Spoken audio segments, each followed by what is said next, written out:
Have you ever stopped to think about what makes your phone, your computer, or even, that smart appliance in your home think?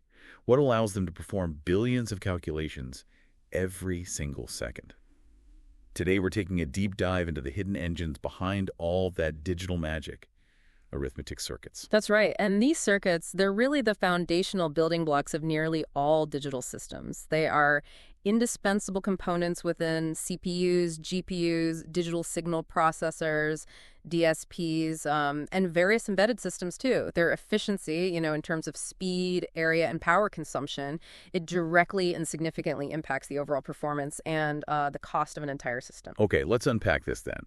Our mission for this deep dive is to not just explain what these circuits are, but really reveal the ingenious engineering choices behind them. We want to help you understand the surprising facts and the crucial trade-offs that dictate how fast, small, and powerful our digital world can actually be. Get ready for some serious nuggets of knowledge. So what exactly are arithmetic circuits at their core? Well, they serve as the core computational engine of any digital system, essentially. Without efficient arithmetic, the execution of complex algorithms, extensive data processing, even fundamental control flow would just be impractical. They're responsible for executing a whole range of mathematical operations: addition, subtraction, multiplication, division. And the fundamental types we're focusing on today, the big ones. Yeah, we'll be looking at adders for binary addition, multipliers for binary multiplication, and the really versatile arithmetic logic unit, or ALU. An ALU is a combinational digital circuit. It's capable of performing both arithmetic and bitwise logic operations on integer binary numbers, and it has a separate control unit telling it which specific operation to perform at any moment. Got it, the workhorse. Exactly. Now, when designing these circuits, engineers are constantly evaluating them against several critical metrics. There's speed or latency, how quickly an operation completes, area, the amount of silicon real estate consumed, and power, the energy consumption during operation. There's also throughput, which is the number of operations that can be completed per unit time. That's especially relevant in pipeline designs. Okay, here's where it gets really interesting, I think. You mentioned these metrics aren't independent. What does that imply for designers? It sounds tricky. Oh, absolutely. It means they represent a fundamental design trade-off space. You push one, another one usually gives. Optimizing for one metric often comes at the expense of another. For instance, faster circuits typically consume more power and/or occupy a larger area. Designers rarely achieve perfect arithmetic circuits. It's more about finding optimal circuits tailored to a specific application's constraints. Yeah. Think about it. A mobile device prioritizes low power and small area, maybe sacrificing some raw speed, whereas a supercomputer, it prioritizes raw speed, even if it means higher power consumption. Okay. This really highlights the engineering challenge, balancing these conflicting requirements. Let's start with the most basic operation then. Binary addition. How's that implemented at the most fundamental level? Okay. It starts with the half adder. Simple concept. Adds two single binary digits, produces a sum and a carryout. But for multi-bit numbers, you need a full adder. This adds 3 single bits, the 2 operands, and a carry-in from the previous stage. And it produces a sum and its own carryout. Full adders are usually components in a cascade. So chaining these full adders gives us a ripple carry adder, or RCA, makes sense. But what's the main challenge with this approach? The name kind of gives it away, doesn't it? It does. The carry propagation delay is the fundamental bottleneck in RCAs. It's inherently slow. Why?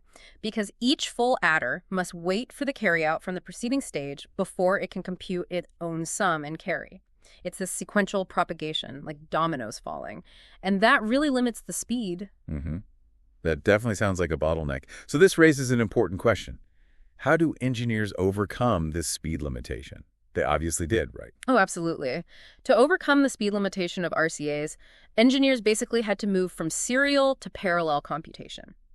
The big innovation here was the carry look-ahead adder, or CLA.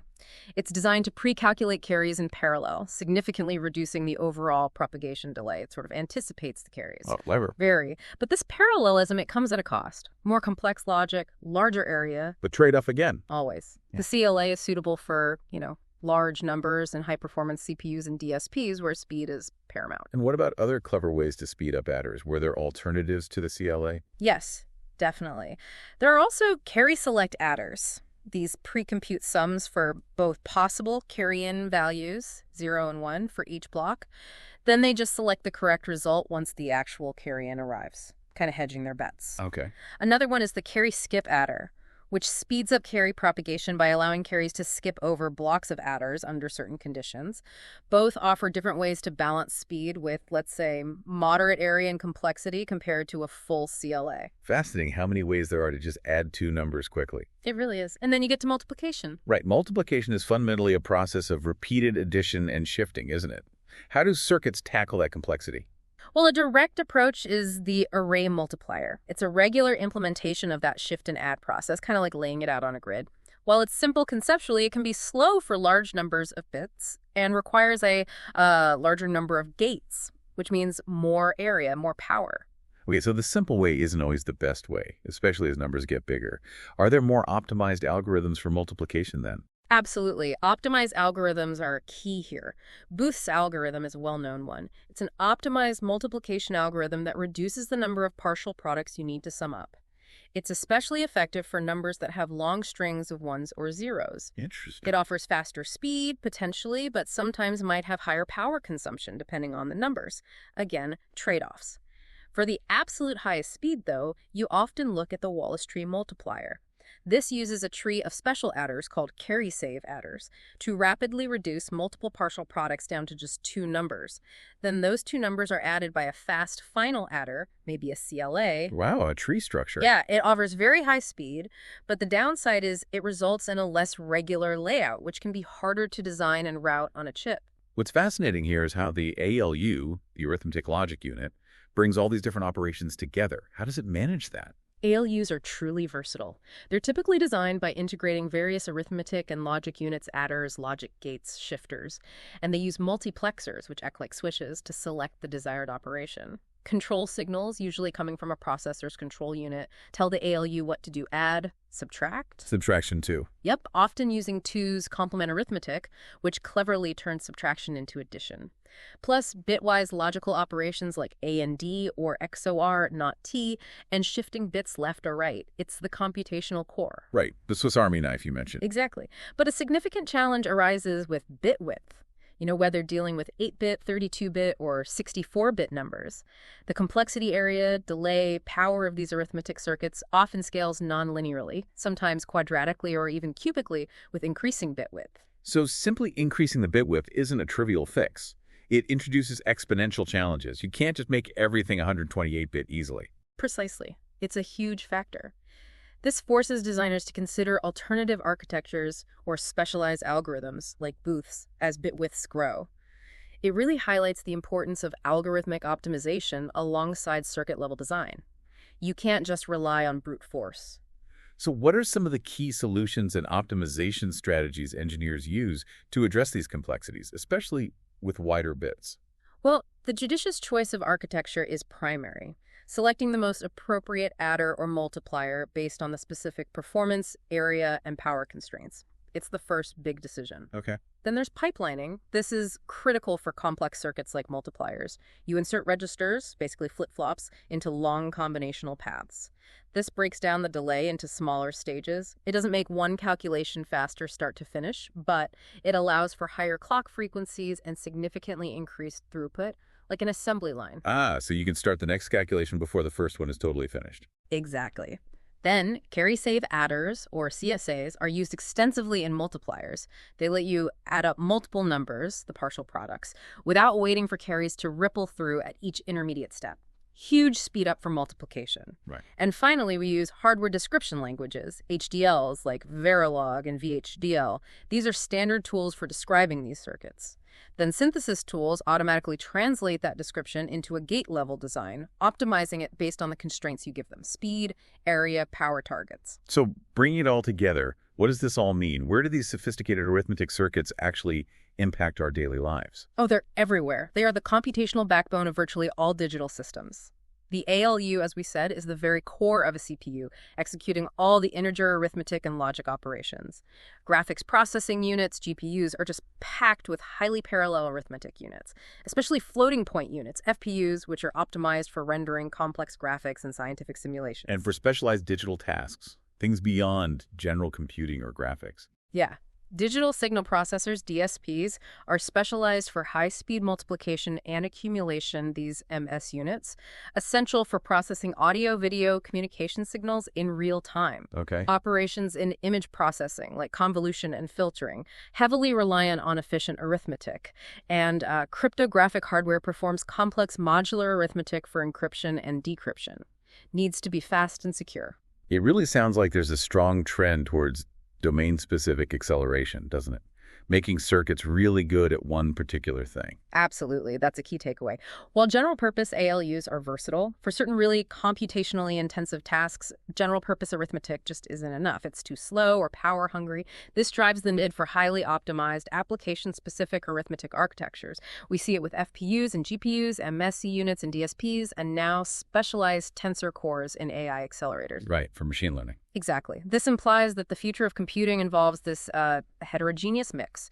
General-purpose units working alongside specialized arithmetic units, each optimized for its particular workload. This deep dive has truly revealed the incredible ingenuity behind these foundational circuits. It's amazing. Yeah. What's next for this field? Where's the research heading? Well, research is advancing rapidly. One interesting area is approximate computing. This focuses on designing arithmetic circuits that trade off a little bit of accuracy for significant power and area savings. Where would that be useful? Think error-tolerant applications like image processing or machine learning, where a mathematically perfect result isn't always needed. A good enough answer that's much faster and uses less power can be better. Interesting. Then there's reconfigurable arithmetic, exploring circuits that can dynamically change their operation or even their bit width based on what's needed at that moment. And looking further out, research is delving into quantum arithmetic, how arithmetic might work on quantum computers. That's a whole different paradigm. And neuromorphic computing, which aims to design arithmetic units specifically optimized for neural networks mimicking biological brain structures. Wow. So this raises an important question. Does this mean our future devices will be even smarter, more efficient, maybe in ways we can barely imagine now, all built on evolving versions of these circuits? That's certainly the trajectory. The quest for faster, smaller, lower power computation continues to drive innovation at this fundamental level. That was a truly deep dive into the hidden world of arithmetic circuits. We've seen how these foundational building blocks, adders, multipliers, ALUs, are constantly being innovated upon, driven by that fundamental tension between speed, area, and power. Yeah, and if we connect this to the bigger picture, it really underscores that every time you interact with a digital device, from your smartphone to a massive supercomputer, you're essentially tapping into decades of engineering ingenuity, all focused on making calculations faster and more efficient, often through really clever architectural choices and algorithmic optimizations we've talked about. So what does this all mean for you listening right now? Well, next time you hit send on a message, or watch a high-definition video, or even just check your smart thermostat, consider the silent, lightning-fast dance of billions of arithmetic circuits making it all possible. And perhaps think about how that drive for computational efficiency not only built our current digital world, but is also actively shaping the very fabric of its future. It's pushing us towards entirely new paradigms like quantum and neuromorphic computing. What stands out to you about how these tiny, incredibly powerful circuits power our world?